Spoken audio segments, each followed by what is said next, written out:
One might say that you need only your imagination, a pen and a sheet of paper to start world building. I don't say these people are wrong, but I say that they are making their lives unnecessarily hard. So in this video I'll show you 5 different types of tools that might help you during your world building journey, including a comparison of popular tools like Worldanvil and Campfire. First, ask yourself questions and prompts. If you are world building a kingdom, for example, and struggle to come up with government, kingship and country, put together a list of prompts and questions. You don't have to come up with them yourself, of course. There are tons of questionnaires and prompt templates on the internet, including my other videos. Besides the shameless self-plug, I'd recommend you the writing prompts and world building subreddits, which each have a list of prompts that could spark your thinking muscles. Tools like Worldanvil ask you a bunch of prompts for the different categories and templates they have on offer, but I'll go into more details for those a bit later, so stay tuned. Sometimes even prompts won't help. There are moments you feel way too overwhelmed. You dread the thought of having to name 100 different characters or to write a short sentence or two about every little town or city. In these situations, I'd recommend the use of generators. As a dungeon master, generators are extra helpful whenever your party asks the name of yet another unimportant NPC. But even when world building, you can still fill out those names and short descriptions with the help of generators or with the help of AI. I wouldn't recommend asking ChatGPT to write entire paragraphs of content for you, as it really gets inconsistent. And then there are the whole ethical issues. But current AI models are really good in doing the work the generators you can find elsewhere on the web do as well. So if you're using generators, you can use AI for the same job. Essentially.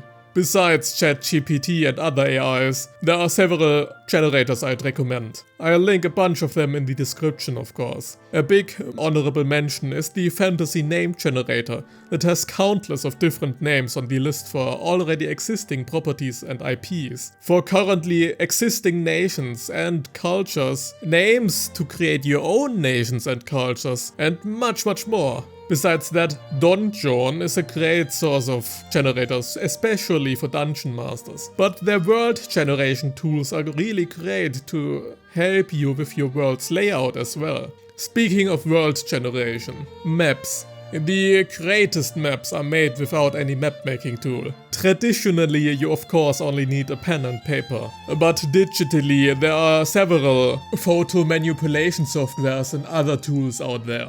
But while these look definitely the most amazing and gorgeous, these maps take a lot of time. But for simplicity's sake, I'd recommend using map tools like Incarnate or Wonderdraft. They are simple to use and offer a lot of pre-made assets for you to work with. They each have their different strengths and weaknesses, of course. Incarnate shines in its simplicity. You don't need any skill or knowledge to make a decent looking map with the rather nice looking map assets. They have a ton of different presets for you to design your map the way you like it. Its biggest hurdle for me personally is the subscription fee you have to pay to use it, however. It's fine if you subscribe for 1 or 2 months and never use it ever after, but you probably need to make many maps over a longer stretch of time, so for that you can use Wonderdraft. Wonderdraft has a buy to use purchase price of $30, but you can use it even after cashing in and without having to pay a subscription. The base assets of Wonderdraft aren't as nice as the Incarnate assets, however,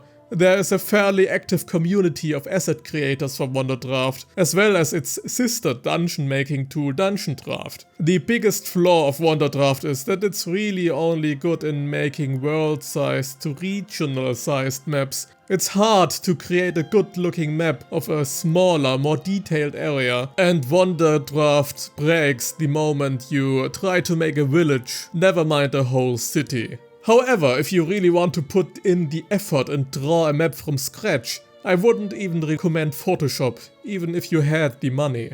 If you want a good open source Photoshop-like software for your maps, either use GIMP or Paint.net. If you have a bit of money to spare, which isn't necessarily as exorbitant as the Adobe softwares, use Clip Studio Paint. It's a drawing software, probably the best on the market, but it offers everything you need to draw your map from scratch, even a splendid bunch of brushes for you to choose from their database.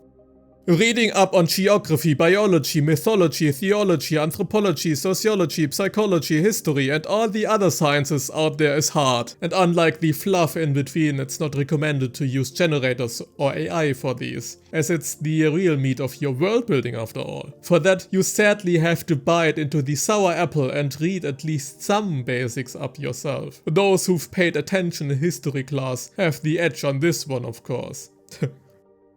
There are solutions for it, however, to make it a bit more entertaining and easier. First, educate yourself on what you need to learn for your world only. I mean, you will likely stray away like during one of those nightly Wikipedia orgies, where you look up one thing and end up reading something about the Latent DC-10 restaurant in Accra, Ghana, all of a sudden. But there are actual resources for world building related topics like that. One of those resources is my channel, with a bunch of different world building videos based on different historical, cultural and sociological topics. But besides these, there are many other world building videos and guides out there. Again, r/worldbuilding has tons of guides. r/worldjerking can help you become self-aware about certain tropes and, well, it's funny.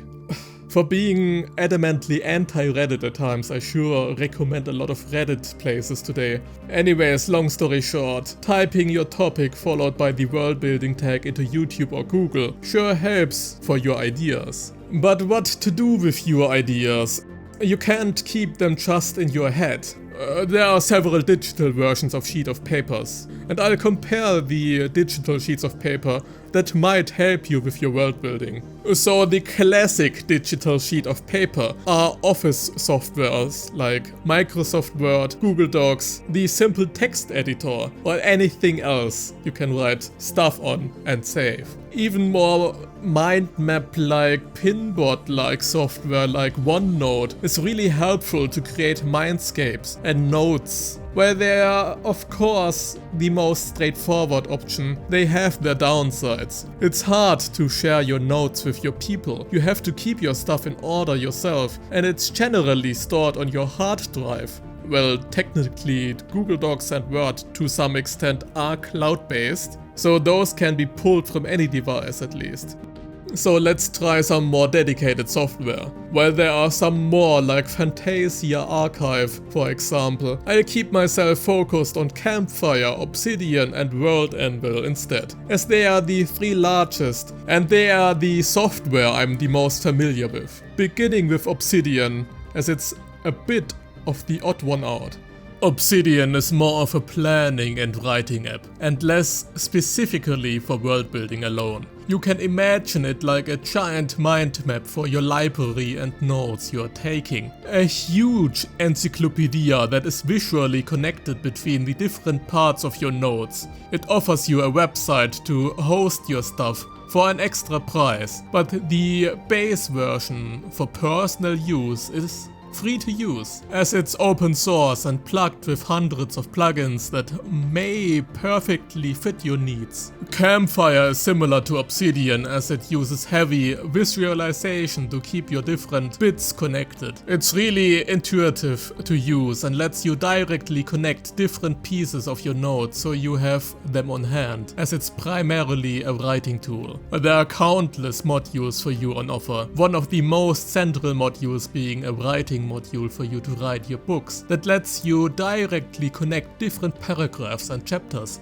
and whatnot to your notes and entries in your library. Worldanvil, on the other hand, works more like a wiki, a big encyclopedia you can write stuff down, not only for yourself but for others, including your friends and players. It's probably the least intuitive of the three tools and has the biggest learning curve, but it shines in its countless template writing prompts it has on offer for you to fill on the wiki, even if it's a bit overwhelming at first.